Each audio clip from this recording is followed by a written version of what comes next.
Qanaqa qilib Xitoyga grant asosida o'qishga kirsam bo'ladi? Buni ikki xil yo'li bor. Bittasi konsalting orqali, ya'ni agentstvalar, to'g'rimi? Bizga o'sha mashhur bo'lgan agentstvalar orqali yoki o'zingiz ham o'qishga topshirsangiz bo'ladi. Agar bularning plyus va minus taraflari onasiямsan 20% qopda, mayli. Xo'p. Agar konsalting orqali topshirsanglar, qanaqa plyus va minus taraflari bo'ladi? Buni plyus taraflari birinchidan vaqtingiz tejaladi. Kimdir siz uchun dokumentlaringizni yig'ib beradi, kimdir siz uchun registratsiya qiladi, emailga kelsa javob beradi, tuda-shuda intervyuga tayyorlaydi. Hamma narsalarni ular sizga yordam berishadi. Ikkinchidan, agar IELTS yoki HSK bo'lmasa ham konsalting orqali topshirish imkoniyatingiz bor. Nimaga? Konsaltinglar universitet bilan shartnomasi bo'ladi va ular universitetlar sizni GPA ballaringizga qarab yoki intervyuga, introduction videolaringizga qarab turib ham sizga grant berishi yoki o'qishga olishi mumkin bo'ladi. Xo'p, yana nima? Masalan, ayrimlar lazy bo'ladi, puli bor, soqqa cho'ntaydi, lekin o'zi ish qilgisi kelmaydigan odamlarga ham bu juda ham yaxshi variant hisoblanadi. Yoki menga bir nechta studentlar kelgan, boshqa agentstvalardan aldanib qolgan yoki o'zi topshirib kira olmagan studentlar ham bor. Mana HSK yoki IELTS bor, lekin o'zi topshirib grant ola olmagan, qolib ketgan studentlar kelishadi. Masalan, meni o'zimda ham konsalting bor, China Steps Academy. Biz ham bir necha yildan beri mana o'zim Xitoyda yashayman, ham o'qiyman va mana shu yerda studentlarga o'qishga kirishiga yordam beraman. Masalan, men o'zim ham bakalavrga через agentstvo orqali kelganman va rahmat deyman shu insonga, chunki meni HSK ham bo'lmagan va men 100% grant olib o'qishga kirganman. 4 yilim grant asosida o'qiganman. Lekin magistraturada o'zim men Xitoyda o'qidim, HSK 6 yil bor. Hamma narsani bilgandan keyin magistraturani men o'zim topshirganman va o'z tajribamdan kelib chiqib sizlarga video qilib aytib beraman. Xo'p. Keyin mana shu yo'llar aldanib qolganlar bo'ladigan bo'lsa, shu yo'llar orqali mana konsaltingga topshirsanglar bo'ladi. Lekin konsaltingga juda ham ehtiyot bo'linglar. Buni minus taraflari bor. Juda ham ko'pchilik aldanib qolyapti. Juda ham ko'pchilik universitetga borgandan keyin, men yana o'qishga to'lashim kerak bo'lgan ekan. Mana yana anaqa yotoqxonaga to'lashim kerak ekan deb universitet sira sizga qog'oz beradi. Sani mana bu narsalarni to'lanmagan, to'la. Konsaltingga aytadigan bo'lsalar, "Voy, uzr, biz sizga aytgandik yoki biz sizga boshida tipa shunaqa to'lovlar bo'lib qolishi mumkin" deb aytib o'tib ketgandik degan narsalar bo'ladi va juda ham ko'p studentlar shunaqa qilib aldanib meni yonimga kelib maslahat so'raganlar bor, to'g'risi. Shuning uchun ehtiyot bo'linglar, surishtiringlar, bilinglar va konsaltingga borganingizda albatta so'ranglar, qaysi shaharga, qaysi universitetga, xo'p, grant olgan bo'lsam, qanaqa grantdan keyin qanaqa bo'ladi? Yozdiringlar, bilinglar, aniqlashtiringlar. Men Xitoyga borishimdan oldin qancha to'lashim kerak? Xitoyga borgandan keyin nimalarga to'lov qilishim kerak? Chunki Xitoyga borganlardan keyin ham har xil to'lovlari bo'ladi. Masalan, Xitoyga borganlardan keyin Abjitga depozit qo'yishlar kerak bo'ladi. Masalan, 800 yuandan 1000 yuangacha depozit qo'yiladi. U 1 yilga yoki 4 yillik bakalavr bo'lsa 4 yilga qo'yiladi va bitirganingizdan keyin o'sha pulni olasiz. Undan tashqari medosmotrga to'laysiz, vizaga to'laysiz. Bularni konsalting o'z anaqasiga olmaydi. Shularni ham bilinglar va so'rab surishtiringlar. Xo'p, bu mana masalan minus tarafi. Minus tarafi yana pulida bo'lishi mumkin. Ayrim konsaltingning narxini juda ham osmon qivarishlari mumkin yoki juda ham bir bo'lar bo'lmas universitetlarga, chekka shaharlarga, chekka qishloqlarga jo'natishlari mumkin. Chunki aynan shunaqa chetdagi universitetlar ko'proq grant berishadi va ular student xohlashadi. Agar top universitet bo'lsa, top 5 talikka, top 10 talikka kirgan universitetga student kerak emas va sizga o'xshagan HSK'si yo'q, IELTS'i yo'q universitetlarga umuman keragi yo'q. Men sizlarni anaqa qilishni xohlamayman, lekin agar o'qisanglar, qo'lingizda zo'r sertifikatinglar bo'lsa, GPA'lar baland bo'ladigan bo'lsa, bemalol top 10 talik universitet, 100 talik universitetlarga ham qo'rqmasdan qilib topshirsanglar bo'ladi.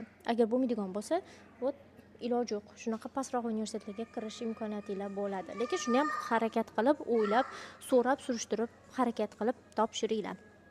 Endi, qanaqa qilib men o'zim o'qishga topshirsam bo'ladi? Xo'p, men o'zim magistraturaga davlat grantiga topshirganman va davlat grantini 100% davlat grantini olganman.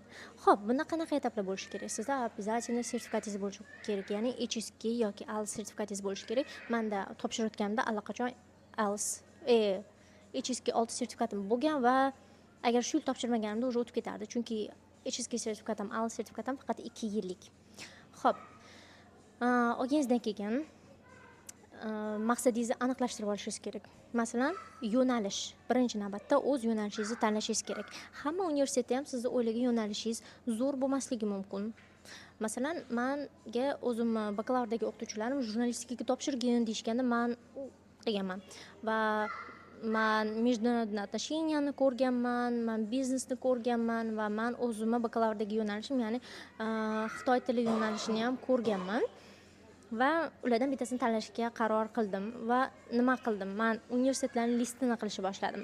Rankinglariga qarashni boshladim, shaharlarga bo'lishni boshladim. Masalan, Pekin menga yoqmaydi. Men Pekinga borib necha marta aylanib kelgan bo'lsam, u yoqda qanaqadir depressiya. Shanxay juda ham zo'r shahar. Men til kursimni ham Shanxayda o'qiganman. Boshida bir semestrlik til kursim Shanxayda bo'lgan. Menga yoqqan Shanxay nimaga? U birinchidan international city deyiladi. Ikkinchidan o'ta rivojlanish bor, sizga bosim beriladi. Masalan, men yoqtiraman shunaqa bosim beriladigan bo'lsa, men ko'proq o'rganaman, men ko'proq harakat qilaman va o'zim ustida ko'proq ishlayman. Uchinchidan imkoniyatlar juda ham ko'p. Siz internship qilsangiz bo'ladi yoki qaysi har xil joylarda ishlasangiz bo'ladi. Hozirda aytgancha Xitoyda studentlar ishlash imkoniyatlari bor. Xitoyda ishlay olasizlar. Faqat buni universitetlar ruxsat berish kerak, government ruxsat berishi kerak. Короче, tutashida buni alohida men bitta video qilib o'tib ketaman. O'shanda o'rganib ko'rib chiqsanglar bo'ladi. Yoki bo'lmaydigan bo'lsa, Googledan, ChatGPTdan so'rab har bitta anaqasini ko'rib chiqinglar. Aytgancha, meni o'zimman Telegramdagi kanalimda ham aynan shu mavzuni yoritib o'tib ketganman va nimalar yozib ketganman. Tashlab ketganman ma'lumotlarni. Kirib ham ko'rib chiqsanglar bo'ladi. Xo'p, yo'nalish tanlaganingizdan keyin universitet tanlaysiz, shahar tanlaganingizdan keyin ana endi eng muhim bosqichga o'tamiz. O'zimiz dokumentlarni yig'amiz. Dokumentlar listini tashlab ketaman. Har xil universitetdagi talab har xil bo'ladi. Masalan, IELTS ga yoki HSK ga bo'lgan talab ham har xil bo'ladi. Masalan, bir xil yo'nalish, Xitoy tili yo'nalishiga siz masalan, Fudanga, Jiaotong, Tsinhuaga topshiradigan bo'lsangiz, sizdan HSK 6 so'raydi. Agar boshqa universitetlarga, mundoqroq, pastroq universitetga topshiradigan bo'lsangiz, siz u yoq tarafda masalan HSK 5, ya'ni 240 dan baland bo'ladigan bo'lsa bo'lingiz, siz aynan topshira olish imkoniyatingiz bo'ladi. Shuning uchun talablar har xil. Ko'rib chiqinglar. Ko'rib chiqqanimizdan keyin veb-saytni ochamiz universitetlarimizni. Veb-saytga kirib, apply degan joyi bo'ladi. O'sha yerga hamma dokumentlarimizni apply qilamiz edi. Submitni bosayotgan paytimizda ular bizdan application fee so'raydi. Application fee bu 400 yuandan 1000 yuangacha bo'lishi mumkin, 800 yuangacha. Agar Gonkongdagi universitetga topshiradigan bo'lsanglar, ular $100 atrofida bo'ladi va bu application fee qaytarib berilmaydi. Sizlar o'ylamanglar, bu qaytariladigan pul. Kirasizlarmi, kirmaysizlarmi? Bu qaytarilmaydi. Masalan, men o'zim bir 5 tadan ko'p universitetga topshirganman va har bittasiga 800 yuandan to'lab chiqaman. Anaqa application fee to'lamaydigan universitetlar ham bor, faqat ularning listini qarab chiqishinglar kerak. U ham bor. Keyin topshirganlardan keyin bu degani sizlar уже bo'ldi, shu o'qishga topshirdim, men endi grant olaman degan narsa emas. Sizlar grantga ham alohida application topshirishinglar shart. Grantlarni ham list qilib chiqasizlar, chunki Xitoyda grantlar juda ham ko'p. Birinchisi eng ko'pi bu davlat grant anaqa Xitoy davlat grant hisoblanadi. Masalan, men olgan grant. Keyin Konfutsiya granti bor, katta. Provinsiya grantlari bor, har bitta provinsiyada. Pekinda, Shanxayda, Guangzhouda, Shanxi, yana bir balo ishqilib provinsiyalar juda ko'p. Shahar grantlari bor yana. Kichik shaharlar ham o'zlari grant berishadi. Keyin universitet grantlari bor. Keyin yana shunaqa programmalar bor. Alohida Yevropa uchun, O'rta Osiyo uchun, yana boshqa nimalar uchun, masalan, nima edi? Короче, O'rta Osiyoliklar uchun ham alohida grantlar bor. China Belt and Road mida shunaqa grantlar ham bor. Ishqilib ko'rib chiqinglar. Universitetda o'zi ham grant beradi va hattoki u 100% grant bo'lishi ham mumkin. Ko'rib chiqqaningizdan keyin unga ham alohida dokument topshirasizlar. Undan ham qog'ozlar chiqqandan keyin universitetlarga email orqali yoki o'zingizlarning applicationlarni withdraw qilib olasizlar-da, boshqatdan o'sha qog'ozni nima qilib topshirib submit qilishingiz kerak. Chunki universitet ko'rish kerak, siz qaysi grant asosida bu universitetga topshiryapsiz va ular ham ko'rib chiqishadi sizlarning dokumentinglarni. Xo'p, bu ikkita etap o'tgandan keyin bo'ldi, endi sizlar kutishni boshlaysizlar. Kutasizlar. va agar universitet qabul qilgan bo'lsa, universitetdan siz intervyudan o'tasiz. Intervyu belgilanadi, vaqti beriladi va emailingizga javob keladi. Palonkas, mana shu vaqtda intervyu bo'ladi. Masalan, men nechta universitetda intervyusidan o'tganman. Har xil 5 ta, 4 ta, 6 ta o'qituvchi o'tiradi-da, bittalab savol berib tashlaydi, taq qilib. Keyin yozma ekzamen bo'ladi. Bakalavrda sal osonroq bo'ladi, lekin magistratura ancha qiyinroq bo'ladi. Masalan, menda ikkita ekzamenlar bo'lgan. Ya'ni birinchi intervyudan o'tganingizdan keyingina sizga yozma beradi. Yoki boshqa universitetlar har xil yozma beradi. Yozmadan o'tganingizdan keyin intervyu qiladi. Shunaqa. Intervyudan ham o'tganingizdan keyin sizga yana vaqt beradi, ko'rasiz. Veb-saytlarda har xil bo'ladi. Masalan, etap yozilgan bo'ladi. O'sha etaplardan o'tganingizdan keyin oxirida javobingiz keladi. Free admission. Balankas siz qabul qilindingiz.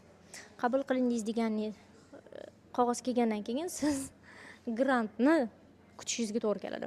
Chunki grant ham hammaga berilmasligi mumkin. Siz o'qish universitet sizni qabul qilishi mumkin, lekin grant, masalan, davlat granti sizga grant bermasligi mumkin. Bu degani bu siz o'zingiz o'z yoningizdan pul to'lab o'qishingiz mumkin yoki shunaqa o'qigan degan bo'ladi. Grant kelsa zo'r, grant ololmasangiz afsuski boshqa grantlarni kutishingizga to'g'ri keladi. Masalan, magistraturaga topshirayotganimda bizda 40 tadan oshiq student bo'lgan bo'lsa, birgalikda Fudanga topshirib ko'rdik, boshqa universitetga topshirib ko'rdik, Javtonga topshirib ko'rishdi men bilan birgalikda va to'pa universitetlarga. Afsuski, hech qaysinisi Xitoy davlat grantini aynan top 3-dalikka kirgan universitetga ololmadi. Ular bizning universitetimizda qolganlar bor, boshqa universitetga ketganlar bor, lekin top 3-dalikka kirgan bizning universitetimizdan va aynan bizning inostranslar orasida bitta men bo'lganman. To'g'risini aytaman, hozirgacha universitetimdagi o'qituvchilarim borganimda ham men tanimaydigan, mana kichkina endi o'qishga kirganlar, 1-2 yil keyin kirib kelganlar meni ham tanishar ekan. Men hayron qolganman o'shanda. Deb, sizmi Monika opa deyishgandi. Men hayratda qolganman o'shanda. O'qituvchilarim haligacha meni maqtab o'zlarini studentlariga aytib o'tishar ekan. Chunki men o'qishda juda qiynalganman. Boshida borganimda shunaqa qiynalganmanki, tasavvur qila olmaysizlar.